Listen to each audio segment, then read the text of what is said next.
All right, people, what is going on? Back with another video, and today I want to talk about this topic that has been pretty much on the docket for the past couple of days, but with the holiday and the weekend, and I've been traveling. I haven't been putting up content like I've been wanting to, but now it's the time. Now it's time to get into it, and we're going to talk about the salary cap situation and what does it mean going forward for the Atlanta Falcons.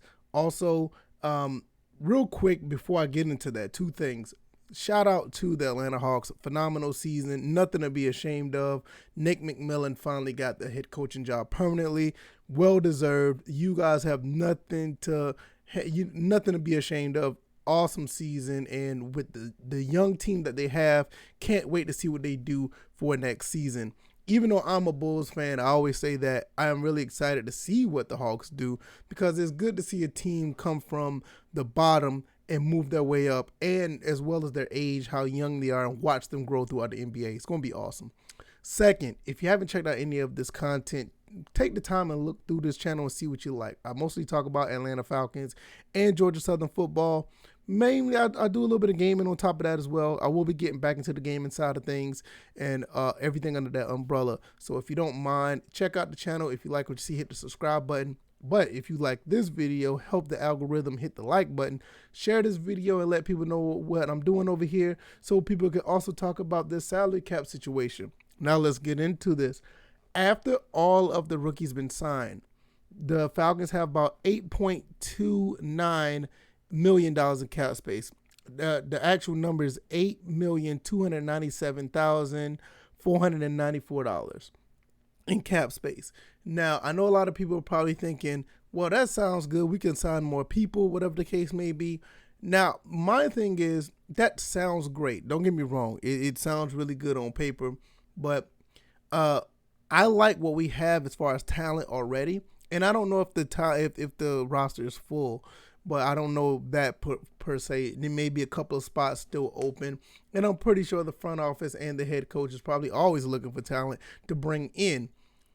If you're looking at it from my standpoint, and I'm just a guy behind the microphone, I would like the Falcons to stay put, hold on to that money, because I know there's other players that's probably looking for to be re-signed next year, and we may be in this salary cap situation that we were this past season into this season.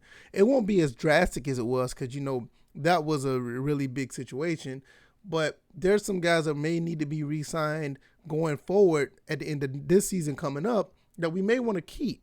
So I don't know if we want to be strapped for cash and having to deal with other people's salary that may come in, or if it's just a 1-year deal. And I just want to remain fiscally responsible when it comes to the money we have. Like, we have $8 million now.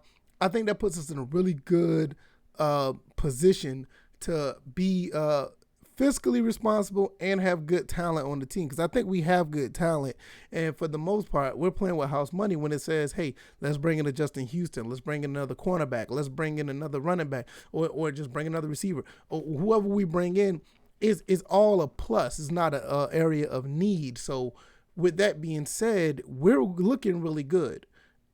For the most part, we just need to get the players on the field to execute.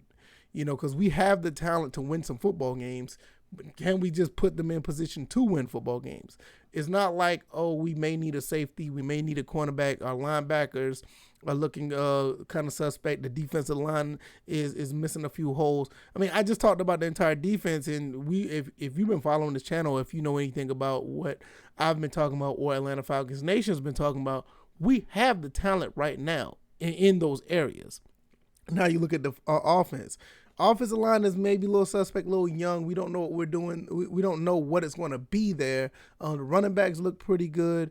The receivers, we already know how the receiver corps looking at the number 11 left. We still got a lot of good running backs.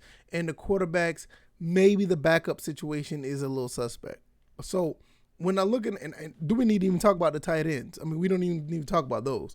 So when we go and run down the offense, if you've been following this channel or what we do at AFN, there's really not really a need, like a really big need. We just need to put the players in position to be successful.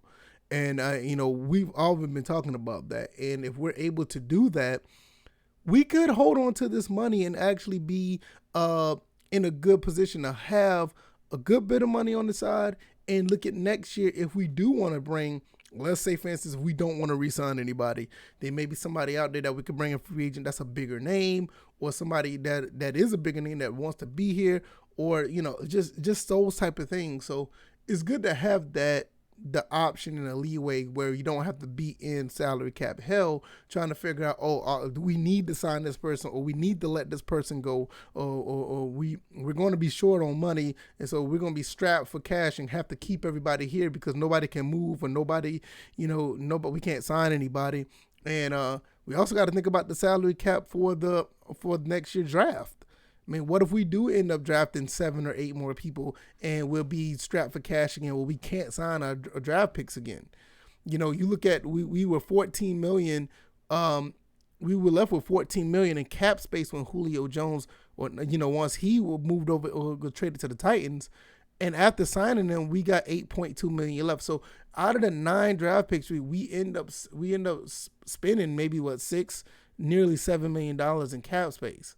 So with that being said, that'll be good just to have this $8 million right now, and not to mention all the other stuff we may need to move some. If we do have to sign somebody, you don't want to be in a situation again next year where you have to have money to sign your draft class. So all in all, I think we're in a really good position. I think this is going to be an awesome year for the Atlanta Falcons. I think with just the way just my gut feeling, the way this team is set up, the way that the front office and the head coaching and the coaching staff is going about things, I think this is going to be a very, very special regime with what we have here. I think Terry Fontenot is going to be leading the charge and getting the talent out here. I think Arthur Smith is going to be awesome as a coach. And I think the coaching staff itself is just going to be implementing so many moves and ideas and schemes to make the team on the field look good. I just don't see another 4-12 or 4-13 season. I really see this team getting possibly double-digit wins. And it's not just because of what the other teams can or can't do. It's going to be because what the Atlanta Falcons do as a team. It just seems like they're going to be in a really good position to be successful. And you also want to be successful with the salary cap and the money to bring people in or have enough space so you can make some moves if needed. If you like this content, please let me know. Hit the like button, share this video, let people know what I'm doing over here. Subscribe to the channel if you want to see more of this content.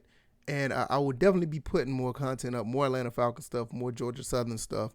A lot of moving and shaking going on in the state of Georgia is as far as both of these teams. Those two are my favorite football teams, so I'll definitely be talking about them over here. Once again, shout out to the Atlanta Hawks. You guys have had a phenomenal season. Can't wait to see what they do next season. Maybe add a couple more pieces. Would like to get a better interior presence that possibly help Clint Capella. And I don't want to talk about replacing him because I think he did a pretty good job. But you would like to have a bigger and better presence in the paint. So we'll see how that goes as well. Until then, guys, see you guys next time. You guys be easy. You guys stay blessed. Peace.